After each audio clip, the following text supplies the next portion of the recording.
E harataki toa te toa taki tai engari he toa taki tiri. E harataki toa te toa taki tai engari he toa taki tiri. I'd love to introduce to you our sensational panel for the night. So please welcome to the stage the brilliant Niki Bezzant, author of This Changes Everything. Take a seat. Author of This Changes Everything. Author of the soon-to-be-released The Everything Guide, Hormones, Health, Happiness and Menopause, Midlife and Beyond. I have the manuscript. And that is coming out in time for Mother's Day. Tell your children. She is also the very first guest of season 2 on Grey Areas and an all-round wonderful woman. She made her dress. She made it. Yes. She sewed that. Do it well, go on. I like it. You can't be good at everything. That's what I tell myself at night. And I would also like you to put your hands together for the marvellous Meg Cowan, all the way from Tauranga. Sex and relationship coach, and also the author of The Couple's Guide to Hotter Sex in 10 Days. She has helped hundreds of couples around New Zealand and the world to have thriving relationships. This topic is pretty profound. It is pretty important, and it is pretty underrepresented in our conversations. And to have a helpful, positive, powerful conversation about intimacy would be a wonderful thing. Would you be the dearest audience in the world and just do a huge round of applause?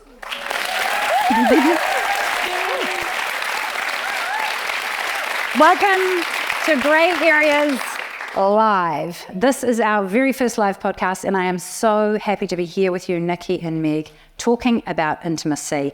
Where do we start? I wondered if we could start with some of the myths and the truths, because there are narratives floating around. So who wants to kick me off with, like, we hear things at this time of life, everything dries up, everything shuts up, everything goes. And so what is the nuanced version of that? Well, from my point of view, there are a lot of myths around menopause and perimenopause, or things that we believe are going to happen to us. Okay. And one of them is that it's just time for us to shut up shop, basically, that it's the end of our sex life, that it's the end of our pleasure. And that is not true. That doesn't have to be the case at all. So that's one myth that we should tick off the list. Meg.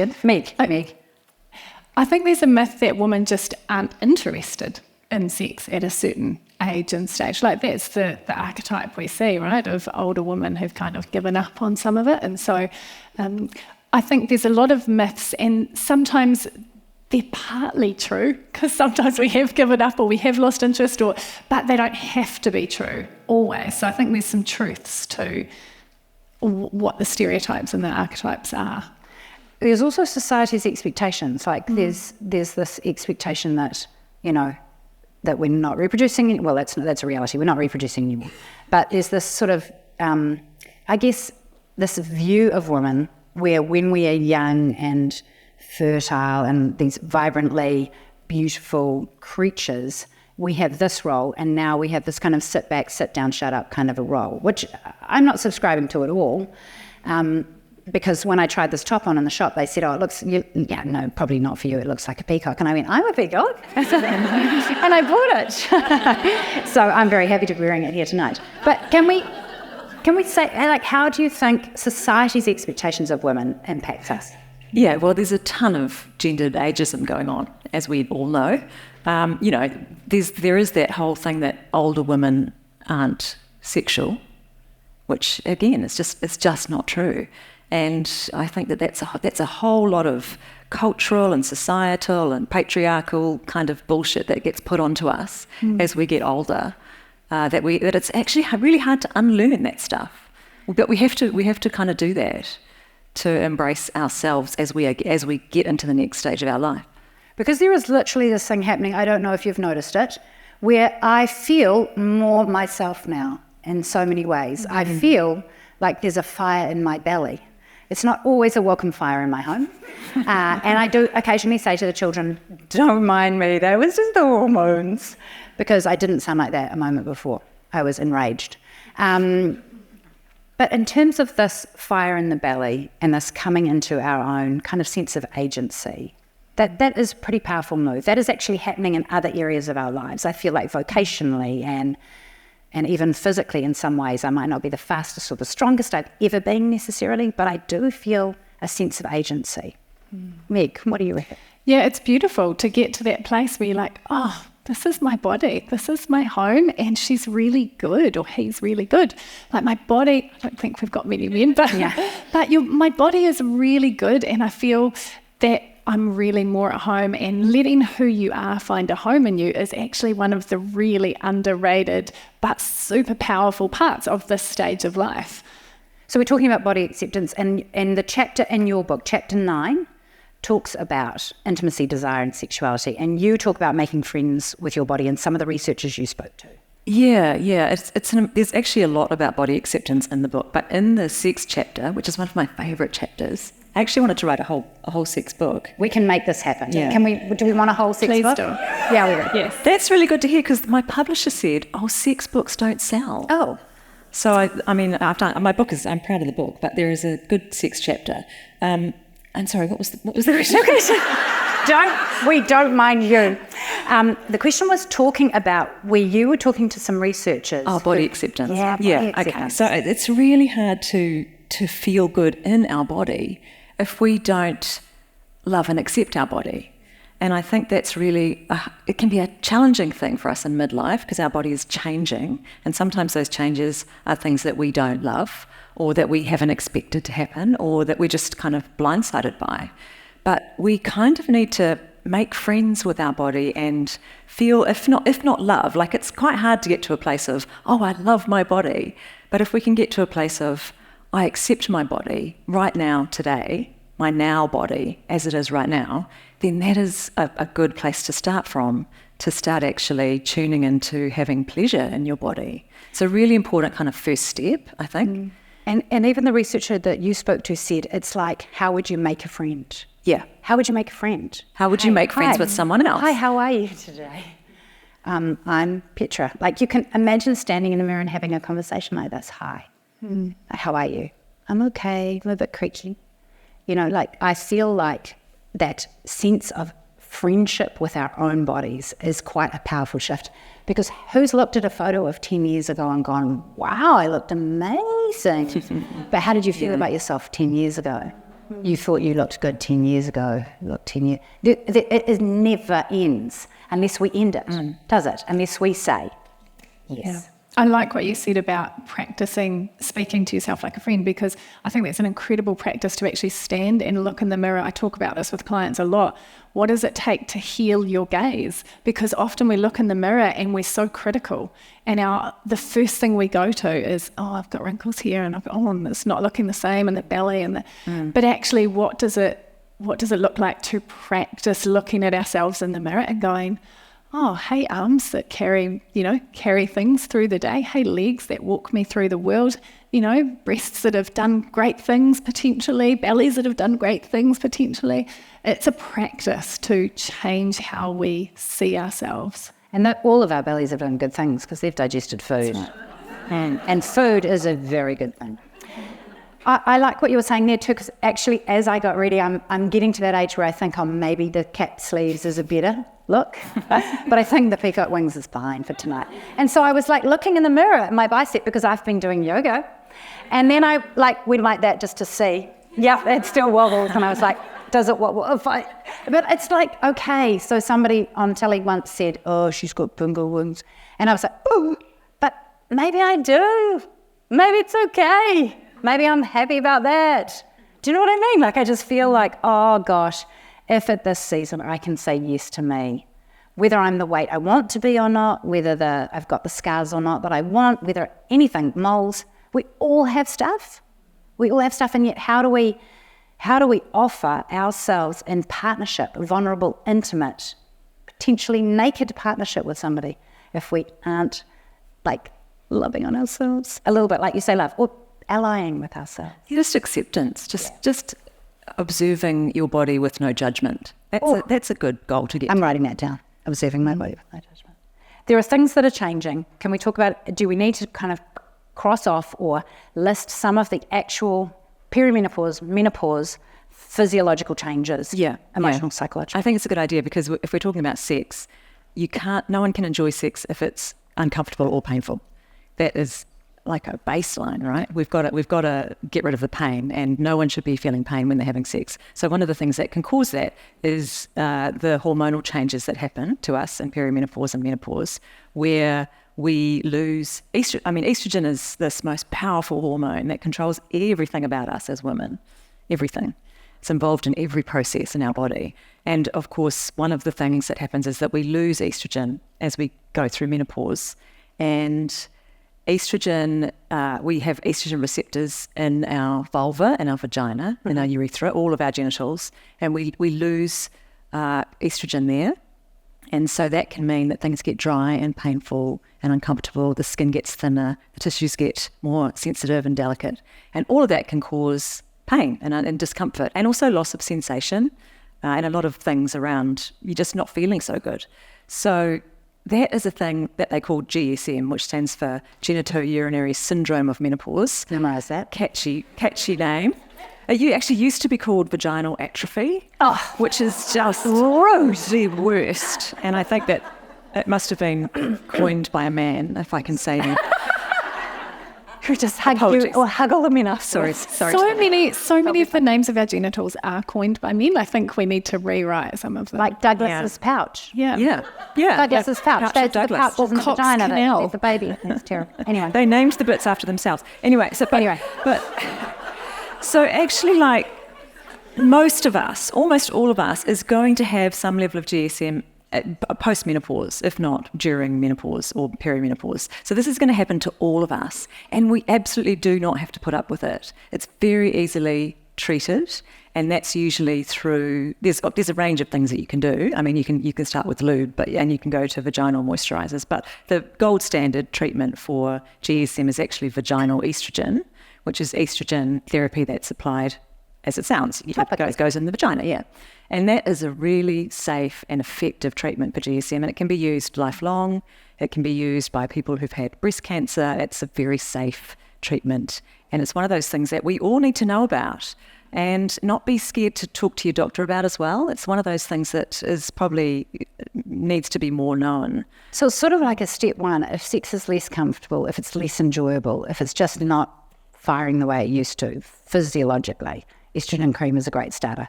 And I saw on Instagram where you can just pop it under your I don't think it's... hands. I don't have any, but I'm getting some now. Sorry, I don't think that's a good idea. Okay, we won't be doing We're myth-busting as we go. Back to you, Niki. I don't think that's a good idea. Okay. It's not meant for that. Okay. And they don't know. I'm serious. Don't do that. They don't know. They don't know if it's safe to do that. It's different. It's definitely safe to put it in your vagina. It's not clear if it's safe to put it on your face. So the moral of the story is don't believe everything you hear on Instagram. No. Okay. Thank you, Niki. I'm so glad you're here. I feel safer. The other thing that we were talking about is that it's actually okay also to say, no, I'm out. No sex. Yeah, I think there's a big myth that we should have sex at all. I mean, if that's something that's not something that you want, it's not something that's in your relationship and everyone is happy with that, you don't have to be all having sex. Or, if it's that's where you are, I think that's fine, right? I really don't like the discussion, and you said it in your book as well, Nick, and I was like, yes, when I read it, because like, why do we call it sexual dysfunction all the time?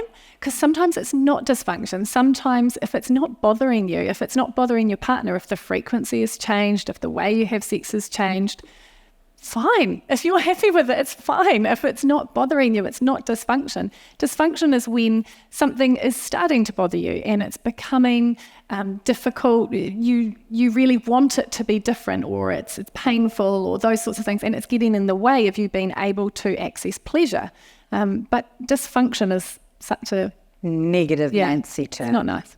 Yeah. So can we talk a little bit about agency? Because we were talking about, there is a change, and if what we were doing isn't working, if it's not, which, sometimes when things don't work anymore, they can get upgraded, or they can get a new lease of life, or can we talk a little bit about that agency and when things start to break down or just don't work the way they did? Yeah, I mean, it's not always a bad thing when something goes off the track and it looks different. It's actually a beautiful opportunity to reinvent, to re-meet your partner, to have more beautiful, vulnerable, open conversations. Maybe you're not partnered. Maybe it's a really beautiful opportunity to get in touch with yourself and your body in a different and new way.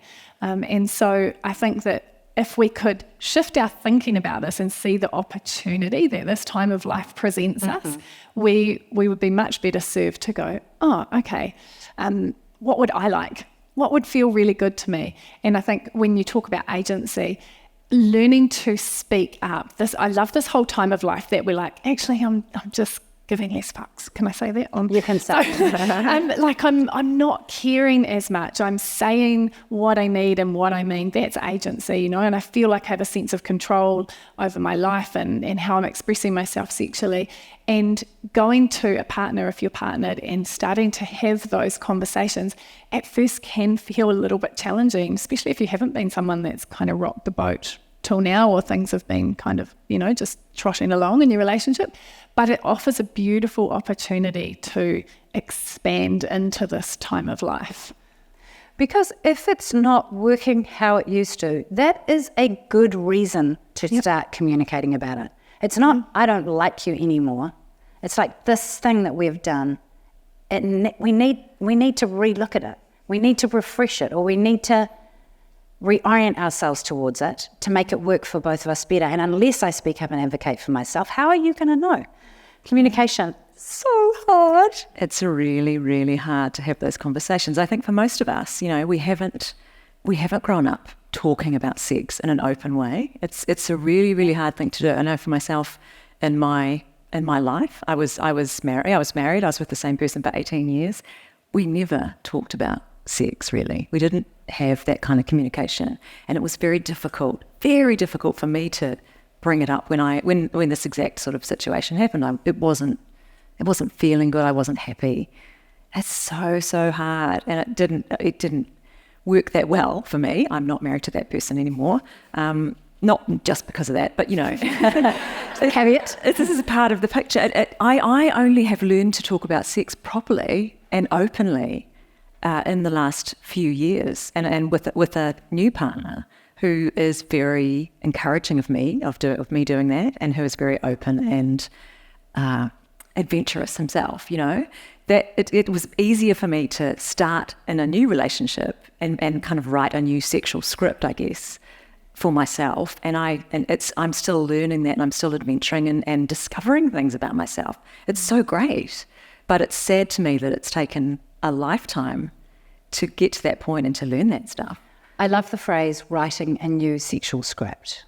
I love that idea, because it can happen in a new relationship, and it can happen in a relationship that's been around for decades. Yeah. Can we talk a little bit about writing a new sexual script? Do you have anything to add there? Niki and I were talking beforehand, and we both got to similar places but had different outcomes. And that's the thing, you can sometimes, not every relationship is going to stay together through these times, and sometimes they do, and there's different things are needed for different people in different situations. But in my case, we did rewrite our sexual script while we stayed married, and we've been married 20 years now, and I'm having the best sex of my life because I got to rewrite those scripts. And even if you are not partnered, you can do that as well. You can rewrite how you think and how you feel about sex and being a sexual being. But most of us got our sex ed from Dolly and Cosmo and things like that. Or maybe we didn't we didn't get any at home. Dolly and Cosmo were not allowed in my house. That wasn't a thing that we had. So maybe you grew up in a home where there was a lot of shame or silence about sex and sexuality. And so it's okay in this time of life to say, okay, part of rewriting my new sexual script and finding agency in these things is going back and getting the sex ed I never got. And often we'll have a second adolescence where we go back and we discover these things, and you might want to try some new stuff, and you might want to experiment and do a whole lot of different things because you've suddenly got the education about what's possible or how your body actually works. Or There are three questions. I've got three questions. I've got hundreds of questions, but I've got 3 questions based on what you just said. One is I was picking up some jewellery to borrow for today, and I told the young woman what we were talking about, and she immediately opened up and said, I've been unpartnered for a while and I've just started a new relationship, and I realise that actually I've got some stuff I need to work through. I've got some intimacy things that weren't about that relationship. They were essentially about me. And so I think, how do we start to, I'm so happy to hear that you're having the best sex of your life. And I also want a piece of it. You know what I mean? Like, not your sex. But I want to feel the hope that's possible, not just for you, and not just for you, but for all of us, unless you're all having the best sex of your lives. And that's good too. So how would we, what's a practical thing to rewrite the script? Have you had people who you've helped who've given you an example of something? Yeah, of course. I mean, I work with people who are single and not partnered, divorced, separating, married, so long-term relationships. There's lots of different things depending on where you are, whether you want to do that with a partner and you actually want to sit together and talk about, well, what is sex worth wanting? What is the kind of sex we actually want to have? And have a really open discussion about that and have that conversation together. That's a beautiful way to do it. But if you're not partnered, actually pausing and noticing, okay, what actually feels good to me? What do I enjoy? And it doesn't, expanding our view of pleasure, I think, is really important, because it's not just about what feels good to your genitals or to your breasts or your body. It's actually, how do I notice pleasure in all of my life? Do I know how to sit and have my cup of coffee and go, oh God, that feels so good, hitting my body in the morning? Do I know how to enjoy a walk in the sunshine? And that's actually part of rewriting our sexual scripts. It's not just about what we do with our bodies and our genitals. It's actually about how we embrace this erotic kind of sense of being. Because there's a bit about this in your book, and it is that when women engage with pleasure and engage with it in a way that might be, after work you go home, instead of going straight home, after work you go and hang out with your girlfriends and you fill your tank and you have this wonderful connection time and you catch up with your friends and you feel the pleasure of friendship. You feel the pleasure of having done something lovely outside of work, outside of caring for whoever else is in your house, outside of housekeeping or housework.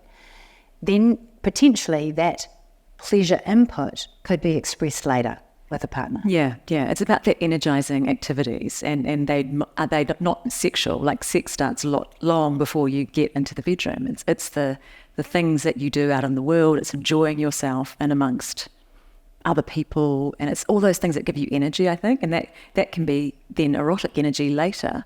It's your sex life is about more than just the two of you in a room. It's what's going on up here too. As you said, the brain is the biggest sexual organ. It's energizing and kind of inspiring yourself in all kinds of ways, in all kinds of sensual ways. So it's interesting, isn't it? Because you're talking about engaging with pleasure in non-sexual ways, and I think about when I feel so happy or so at peace or so invigorated, and it might be. It's often in summer, it's somewhere warm, it's in a garden, it's reading a book, and I kind of feel like I've come home to my body almost. And I do potentially feel more interested in my husband later. But it is that's an entirely non-sexual moment, right? But it's talking about kind of filling the pleasure cup. Do we need to pay attention to that stuff? 100%. Yeah. Get intentional. 100%. Go ahead. Yeah. I mean, it's like when you go on holiday, right? Don't you have more sex when you go on holiday?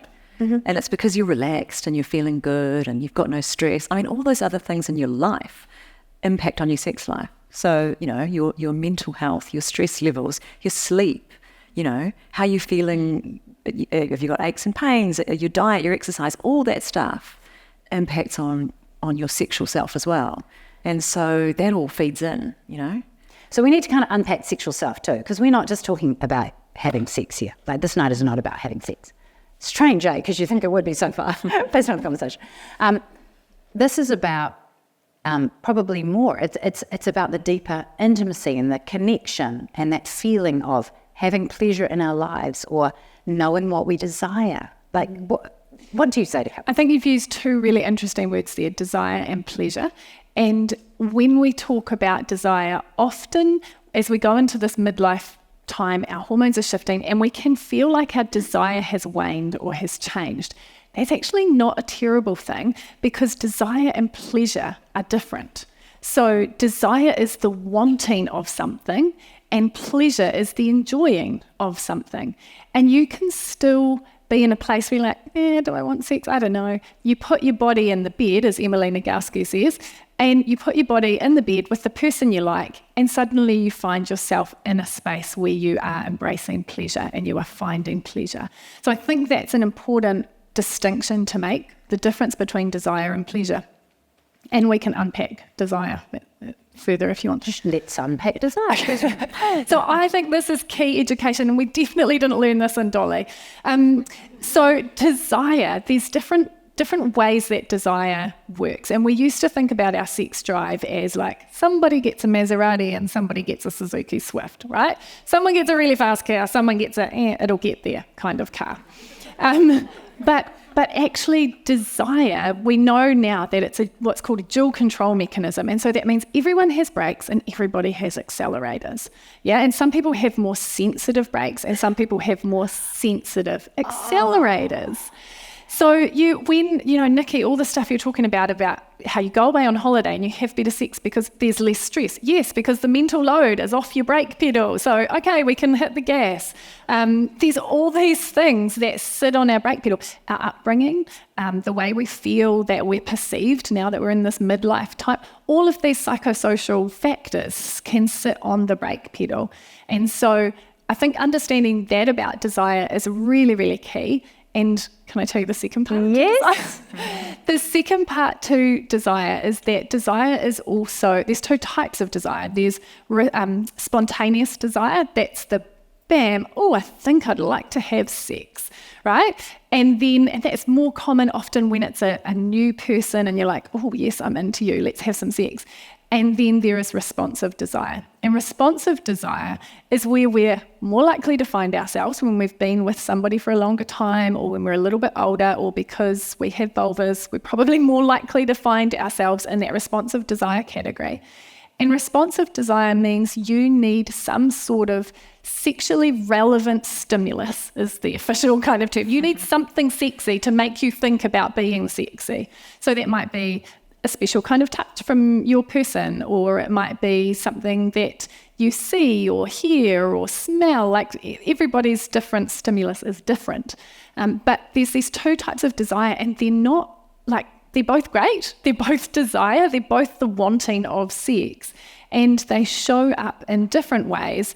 And I think this is key. I think if we knew this, and if our partners knew this, they'd go, it's not that you don't want to have sex with me, it's that you need something to get you moving towards it, to make you think about wanting sex with me. That was a lot to try and shove into a small bite. You can give some examples of what all those things are later, maybe. Absolutely. So I feel like we've got more to talk about comms, and we've got more to talk about re-education.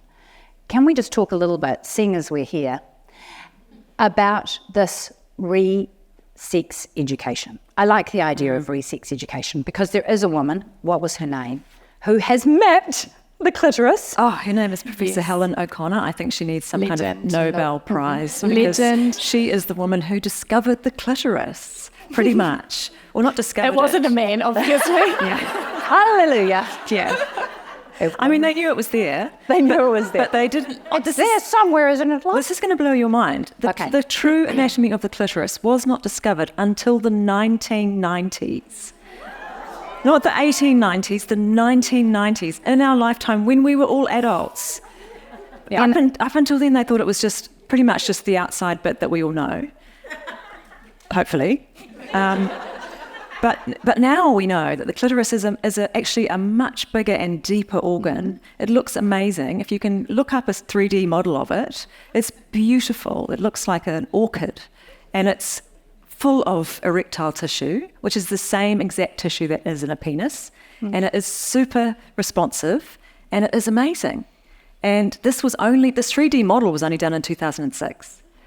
2006? I know. It's infuriating. The 3D model. And you can Google it probably low risk of being sent somewhere dodgy. Yeah. Because it's new and it's about us. Yeah, but it just shows you that women's pleasure has not been a priority in medicine and science. There's no shortage of information about the penis out there, and there's lots of training of doctors not to damage the sensitive nerves around the penis when they're doing surgery.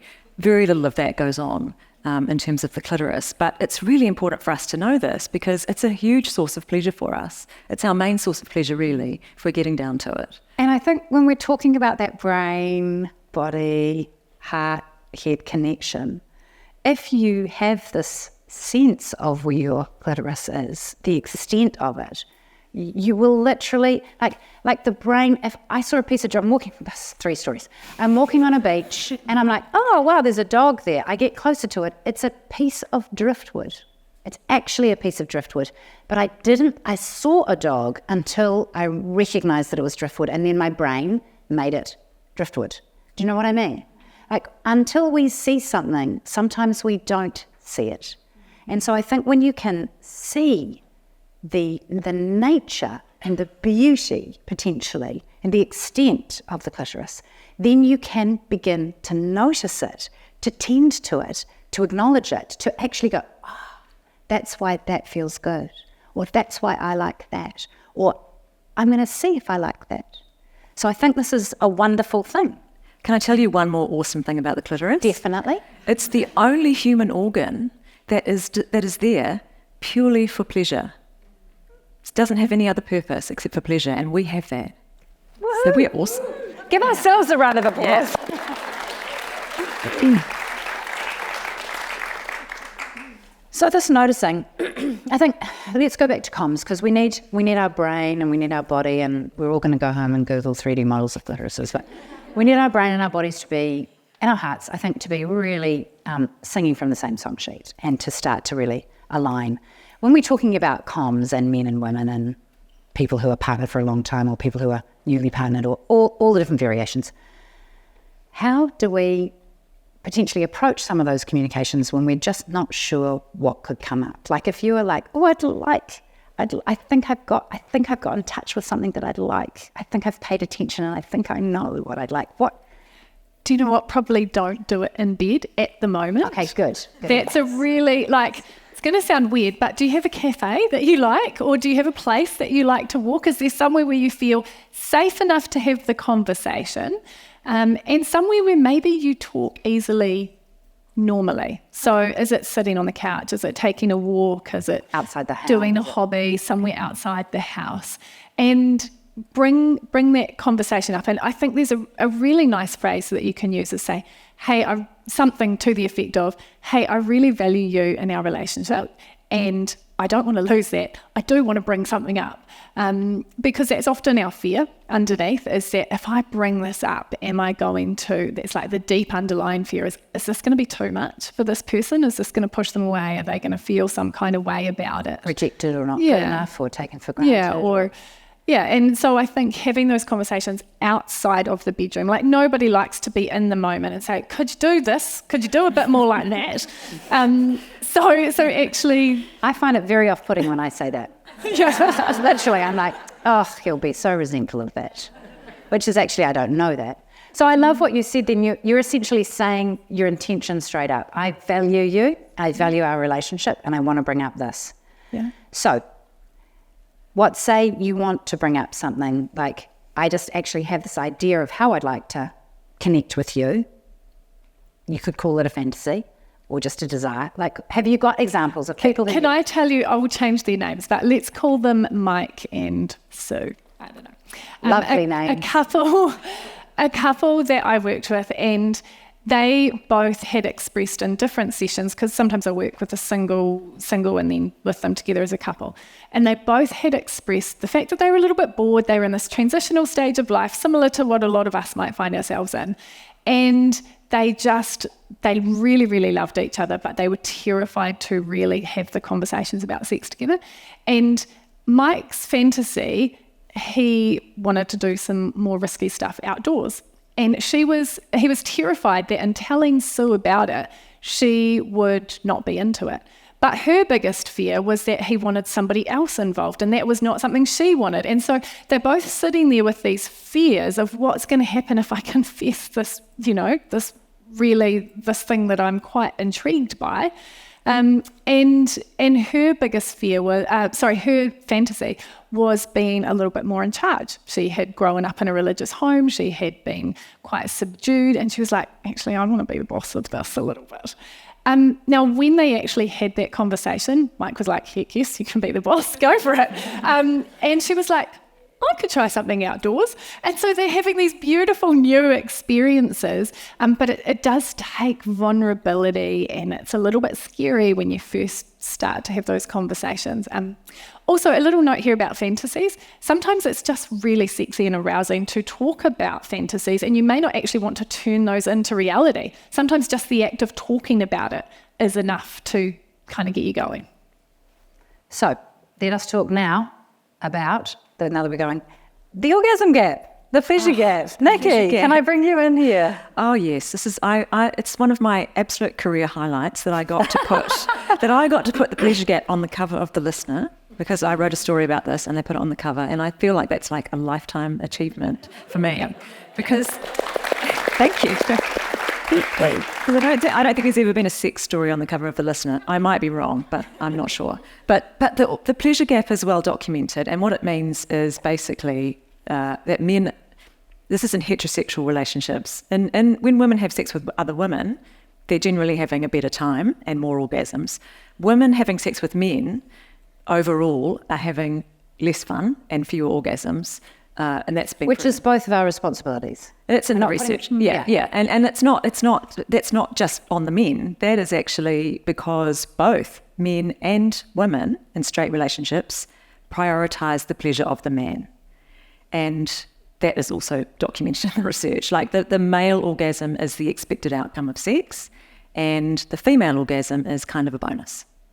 And that is how we've been conditioned to view sex from our whole lifetime of conditioning, from movies, from everything we've ever read, probably in Dolly magazine. And that's just how we've sort of conditioned ourselves. And so we know that that's not actually, it doesn't have to be true. When women pursue orgasm, they can have orgasms. It's not a thing that is not possible. It's just that we have in our minds that this is how it is. And that is just a myth, a sexual myth. I think that's as well, because we say sex and we think that means penetrative intercourse. Yeah, we don't talk about, it's a very heteronormative way of viewing what sex is.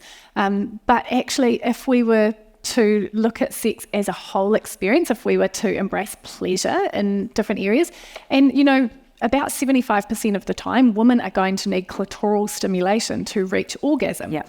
So penetration alone doesn't do it for a huge chunk of women. 70%. 75, 75, something like that. So why do we feel broken when we can't orgasm just through vaginal stimulation? Blame Freud. Okay. Freud thought that the orgasm via penis was the mature orgasm, and that a clitoral orgasm was immature, and that if you couldn't have an orgasm via a penis, that you were frigid or there was something wrong with you. So Freud had a lot of things right, but he wasn't. I don't think he was really onto it there about the ways that women experience pleasure. So we can relearn, we can re-script this, because I think too, if in a partnership, a heterosexual partnership, the man knows that the woman 75% of the time doesn't orgasm through vaginal stimulation, then he's not failing as a man to bring pleasure. And then she doesn't have to pretend that she's had an orgasm to make him feel better. Because there is this quote in your book which says, the performance of pleasure for the pleasure of the partner, that so often women will perform pleasure for the pleasure of their partner rather than having a genuine pleasure experience themselves. So what if there was room for both of us in the bedroom? What if there was room for both of us outside?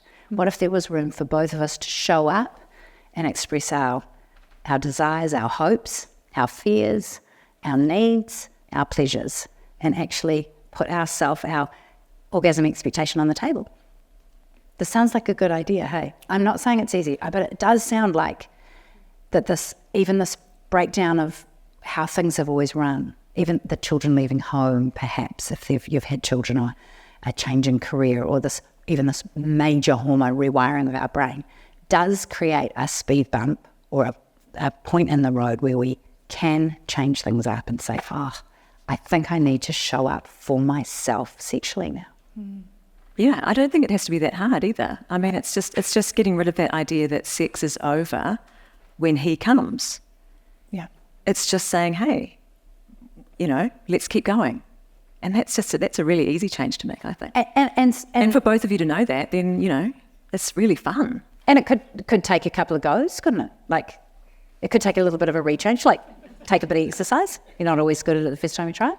Yeah. Downward facing dog. You can experiment with lots of different ways of how that might happen. I wasn't meaning guess, right?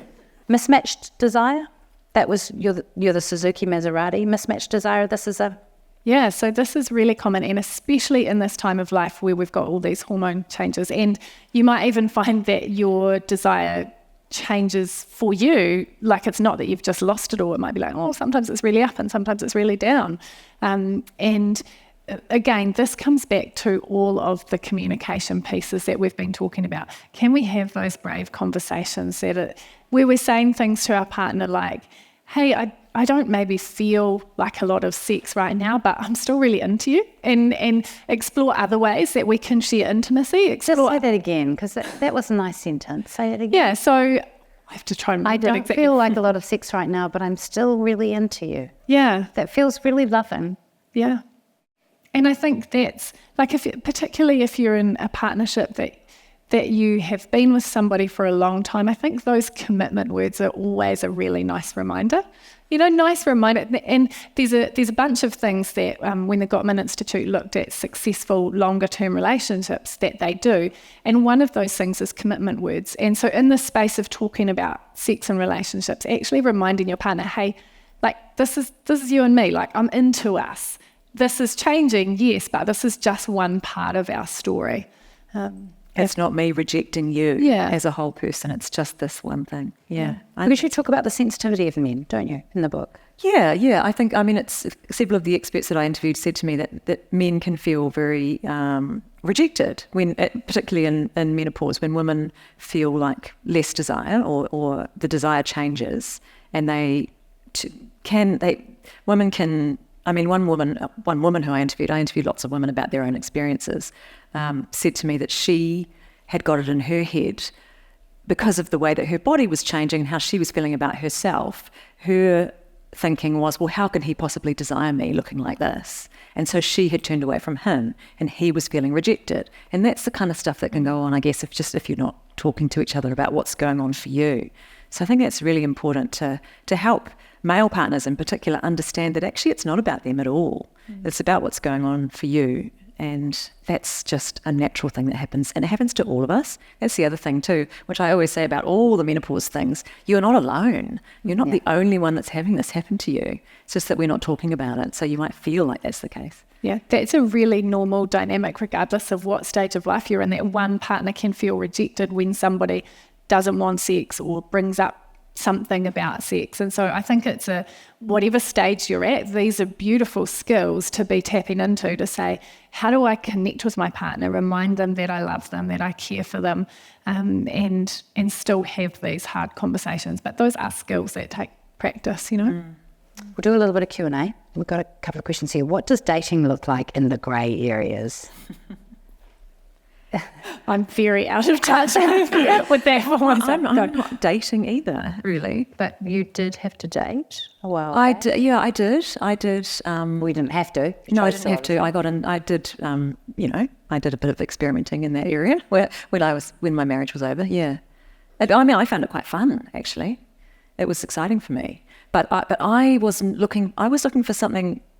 Maybe not. I wasn't looking for another big serious relationship. I was looking for fun, and I had some fun. Yeah, that's about all I'm going to say about that. I do think that I work with clients who are in that dating space, and I do think that the world is a lot different to be dating in to what it was when we were all in our early 20s, and so navigating apps and these sorts of things come with their own challenges. And so I think that's where coming back home to who you are is really, really important and really helpful. That sense of letting who you are find a home in you. This is who I am. You can like it, you cannot. Here I am, is an important thing. How do you get in the mood when you're not in the mood? There's a really, really interesting phrase that a sex educator called Emily Nagowski uses, and she talks about the enthusiastic maybe. And we talk a lot about consent, and this is a really, consent's a hugely important conversation, right? And when we're talking with younger people particularly, we're saying enthusiastic consent. It needs to be an enthusiastic yes. If it's not an enthusiastic yes, it's a no. And that is true and good and important to talk about. But when we are in longer term partnership, an enthusiastic maybe is also a valid way to approach sex, because remember what we talked about spontaneous and responsive desire. Sometimes you just need to do some sexy stuff and say, look, I'm not committing to the whole deal, whatever that might be for you and your partner, but actually I'm really happy to be here with you in this moment, sharing some intimacy. And oh, guess what? There, my body got the message and we got the memo and we're off to the races. Let's go. So I think the enthusiastic maybe also takes a lot of pressure off both of you, and gives you a chance to say, maybe I'd like to have intercourse, but maybe I'd like to try something else, and maybe we could just have a really great time and find pleasure together in this enthusiastic maybe. And sometimes when you're stressed and you're tired and sex is being painful that's actually a good idea. It's a good idea just to enjoy each other and not have to necessarily go the whole way because you might be too tired. How does menopause impact sexual appetite, and what strategies can you suggest to help manage these changes? So that's a question about libido, really, isn't it? Which is the desire for sex. That definitely can change in menopause, and that's because of the lowering of estrogen and also testosterone, which we do have and need as women. And so there's lots and lots of things. I mean, a lot of the things that we've talked about in this conversation are going to help, hopefully. I mean, desire is such a complicated jigsaw puzzle. It's absolutely not just one thing. And unfortunately, we're a lot more complicated than men are. Fortunately. It's not just, there's no pill. We can't take a pill that is going to magically make us feel desire.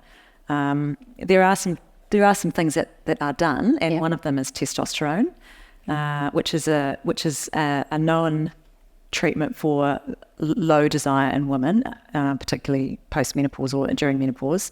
It's hard to access, and again, in a kind of perhaps this will be unsurprising to you now, given what we know about the clitoris, but there's only one testosterone product that's designed for women available in the world. And it's not licensed for use here in New Zealand at the moment.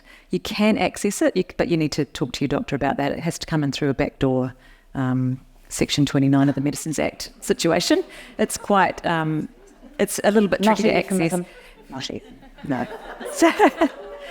And so, testosterone can be a useful treatment for women, and it can be good for desire, getting your mojo back, that kind of thing. It's not a cure-all. No, it's really not.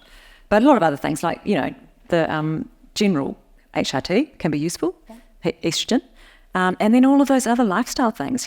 Sleep, stress, diet, exercise. All those things that are boring and that I was banging on about, but they have a huge impact. Okay, I've got a highlighted question here, so the moderator really wants this one answered. Can you give advice about how to communicate our needs and boundaries to our partner? We're a bit shy, especially regarding intimacy and sexual satisfaction. Do you want to have a go at that, Nick? Yeah, that's a really good question. I really like the addition of the word boundaries in there as well, because just because you're partnered, kind of comes back to that consent conversation, just because you're partnered with somebody and just because they say to you, hey, I'd like to try this, would you be up for it? Doesn't mean you have to. You always have the option to say, actually, that's not for me. So love the inclusion of the word boundaries there. Repeat the first part of the question, Petra. Advice on how to communicate our needs and boundaries to our partner, especially regarding intimacy and sexual satisfaction. Yeah. So talking about our needs, we kind of mentioned it before, hey, I love you, I want to have this conversation, but talking about our needs, I think there's two parts to our needs. One is, what can my partner do to help meet that need? And then what can I do to meet that need or to bring that to the attention of my partner? So I'll use an example from my life. I said to my husband, like, it makes me feel really safe when you give me those kisses on the forehead. Yes, it's cheesy, but I love them. Now, sometimes he'll remember and he'll do that. And sometimes I'll just have this need for like, oh, I want some of that. And I feel like I need that at the moment. And so I will walk up to him and put my forehead near him. And that's like, we get to be responsible for our needs as well and not expect our partner to read our minds about our needs. Mm-hmm. Yes, keep having the conversations, that's important, but also it's okay to raise them and say, well, I'd like some of that, or I'm feeling like I need some of that. Taking some responsibility for our own needs, I think, is a good part of it. I agree with you, which is back to the agency and the empowerment. And actually, I think we have to practice this stuff. And if it doesn't work out the first time, try again. Because I'm just not good at everything the first time I try it. And I'm not very good at saying what I need. And I've got 2 more questions, and there's a little monitor there and it said wrap soon. So I'm going to do that too. So don't worry, I'm going to wrap soon. One is, and this is important because I think we need to talk about female masturbation and tips for self-pleasure to generate eros in the body. Yes. Who wants to have a go? Well, everybody needs to have some vibrators for a start. I was glad that we've got to this. Okay. Yeah. I mean, we all have at least one vibrator, right? And if you haven't been shopping for a vibrator in the last 20 years, go and have a look at what's available. They have really changed. What I think is that they've got women designing them because they're really good now, and you definitely need more than one, I think. Yeah. Yeah. And there's some great like websites and places you can look that don't feel grimy. You know, some of those websites you feel like, oh, I don't know. There's Girls Get Off are doing some really cool stuff.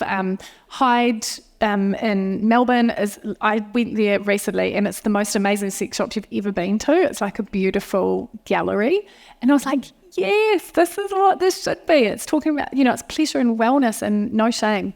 So there is shame involved with sex, right? So I think as a young woman, masturbation was a shameful thing. Yeah. And actually, how do we reframe that to, it's not something that you do hidden away from potentially your partner. It's not this secret, but it's actually that sometimes you're taking responsibility for your own sexual pleasure. Orgasms, if you decide to have them, are good for us. Oh, so good for us. Good for our health. Let's talk about the health promotion benefits of orgasms. Like, this has got to be good for husbands too, right? Or partners. It's good for everybody. Yeah. There's documented health benefits to orgasms. Okay, there you go. Just take it. They will help you live longer. Yeah. They help you live longer. Yeah. So then it's okay to orgasm on your own. Absolutely. Yeah. And and also, can I just get back to sex toys? You can use them with your partner too. It's really fun. You can both get pleasure out of them together. So it's not just about you on your own in a room. It's they're really fun things to add in. So potentially that's another one of those brave conversations, because the partner may say, I'm not comfortable about vibrators, in which case you're on your own. Great. Use them on your own then. Oh, so good. All right. There are more. There are more questions. Thank you for putting questions in. But we only have the theatre for so long. And this is a big topic. And I know that it's a powerful topic and that it's such a hidden topic in so many ways.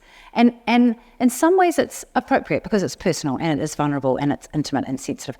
But do you think we could finish with your guided somatic practice? Yeah, sure. So this is a participation thing. It takes a couple of minutes and it's, well, Meg's going to tell us what it's about. Can I put some glasses on? You can Midlife. Definitely. You can be your age, my darling. Yeah.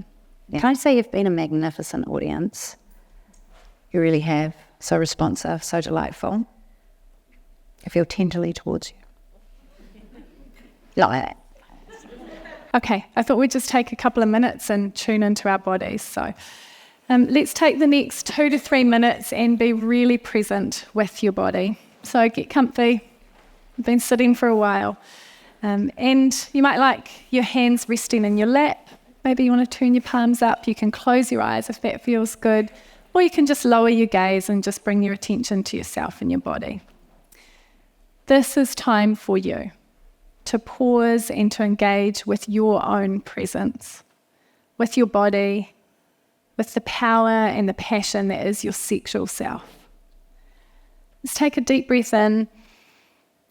Feel that air fill up your lungs. Draw in pleasure and openness, expanding your chest. And as you exhale, just allow your body to relax into the seat and feel the support of it underneath you. Let your body soften, releasing any self-doubt or expectations. Just imagine your breath as you draw it in, circulating throughout your body. And with each breath, let's notice the warmth of your sexual self within you. Whether you feel like you can access a little bit or a lot of this feeling, let's just allow it to gently expand. Whatever you have today is perfect. Pay attention to where your body starts to come alive and allow it without any shame or judgment. Maybe this part of you feels familiar, like a long-lost friend, or it might feel completely new. Just welcome it in your body in this moment with some loving kindness. Just consider what it means for your body to be alive with these feelings. As we take this pause in this moment and acknowledge the desire that our body holds, take another deep breath in. Welcome your sexuality as a positive and empowering force. As you take these deep breaths, why don't you draw in some gratitude to your body for how it holds all these complexities and the beauty and the transformational power of this time of life. As you exhale, let's whisper a little word of thanks to our bodies. Bring your awareness back to here and now, feeling energized and confident, knowing this is a resource that you have inside of you, a gift you have inside of you. Move your fingers and your toes. When you feel ready, you can open your eyes or raise your gaze. Your beautiful body is deserving of pleasure and connection. You and your body are so good.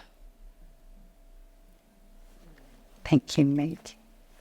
Isn't that lovely? And the thought flitted into my mind that we've had joy and we've had laughter and we've had discovery and we've had 2 moments of pause. And I think that they are things that we desire as women, that we desire to take a moment to stop and to pause and to resource ourselves, because we resource many people, and this is a good thing. So I do want to say some thank yous. First of all, I want to say thank you to Niki Bezzant and Meg Cowan for your beauty on stage, your insight, your wisdom, and sharing of yourselves on a topic that doesn't get talked about a lot. And when it does get talked about, it's often in a kind of a